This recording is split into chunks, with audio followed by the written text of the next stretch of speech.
Good morning, and on this kind of new journey. It's a little bit crunchy out, as you can hear, because for some reason it keeps snowing here in Calgary in the middle of March. But one of the things I thought I would talk about today is I always try to kind of tie it into something that is going on in my own life. And so yesterday I was having a call with, hey Murph, how's it going, buddy?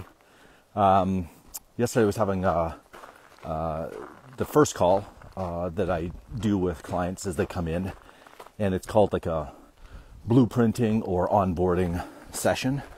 And really what it's meant to do is help people get clarity on what it is that they are really after. And what I can tell you is, in my own experience, it's much easier to help someone else than it is to it's much easier to help someone else develop a blueprint, because you can ask a lot of questions, than it is to develop that blueprint for yourself. So for example, yesterday, I'll just call the gentleman I was working with Al, just to kind of keep his name private, because it's not like I asked him if I could talk about this. But he's been an investor for probably 10 or 12 years, and he's done very well. But, to his own admission, he struggles to have kind of a clear roadmap and blueprint. I gotta slow down, this is like super icy. And so, one of the first things we do on that call is to figure out exactly what it is that he wants. Where are you now? Where do you want to get to? And so that part is like the clarity aspect. Then we start looking at what are the needle movers? What are the things that are really going to drive his business?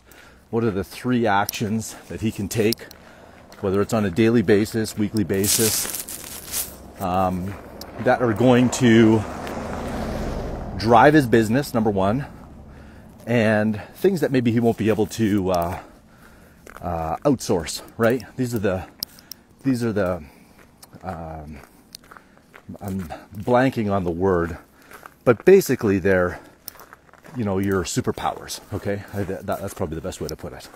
So you got clarity, now you have your needle movers, then you got to put them into your schedule. And this is actually one of the things I learned from him.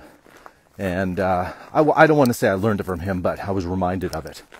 And so what Al does every morning is he carves out 50 minutes to work on the things that are going to really drive his business. Now, unfortunately, I think he was working on maybe, a few things that were distractions. They weren't necessarily needle movers, which was leading to results that he wasn't really happy with. So once, I was able to dissect his business, because an outside perspective I think is helpful.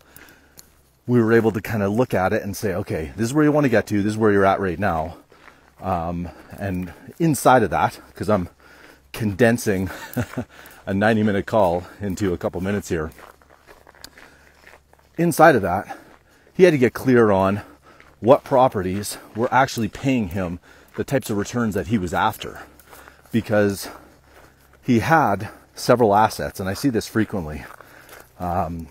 And it wasn't until one of, my mentors said, look, let's look at all the assets that we own. Let's look at the returns that we're generating. Let's look at where the debt is, like a real autopsy, if you will. And most times, we buy these properties or assets or investments, and we just kind of park them in a portfolio, but we don't take the time to look at them and say, is this still serving me? Is this asset, is this property kicking off the cash flow that it was designed for? And look, the reality is some properties do that on day 1, and they continue on for 10 years. Other times markets go through cycles. We're in one right now, and some properties are performing better and others not so much. So I guess the takeaway, if there is a takeaway, sometimes I just kind of ramble. Hopefully you're able to get at least 1 or 2 kind of insights out of these, is to find someone that you trust, that maybe has a skill set in being able to help you plan and develop a strategy. And this doesn't have to relate just to investing in real estate. When I'm on week 10 of training for my marathon right now. And one of the things that I did very quickly was I got a coach. I wasn't going to tell this story, but so we just got a new puppy, Ollie, cute little bugger. And both my wife and I, we work from home. And I mean, this little guy, he's just too clever.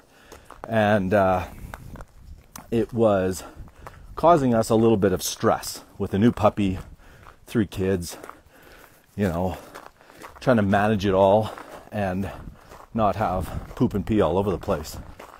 But we started watching videos online, bought some books, and at the end of the day, we just said, you know what? How much is this costing us in time and energy trying to figure this out on our own? So my wife Googled, interviewed a few people, and now every Tuesday she takes the dog to a trainer, and I don't know how much it was like $1,000. And she thought, that's a lot of money, Shane. And I said, yeah, but think how much time that's going to save us.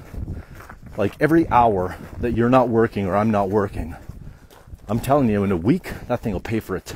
That training will pay for itself. So, Murph, what's he saying here?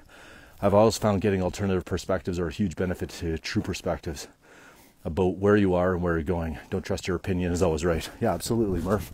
I mean, that's so true, man. I mean, sometimes we fool ourselves into thinking that, we've got the answers. And frankly, we generally like to stay in our comfort zone too, right? So, yeah, I mean, that's huge. That's one of the reasons that Murph is one of the guys, and Bob, some of the other people here locally that I network with, because their outside perspective is so valuable. And sometimes just having someone ask you one simple question can change the trajectory of the direction you're going, and hopefully in the right way. So it's getting a little bit chilly. Didn't wear gloves because it's kind of hard to do these lives with gloves, but that's it for now. Another day down. Have a great one. We'll see you tomorrow. I'm gonna figure out how to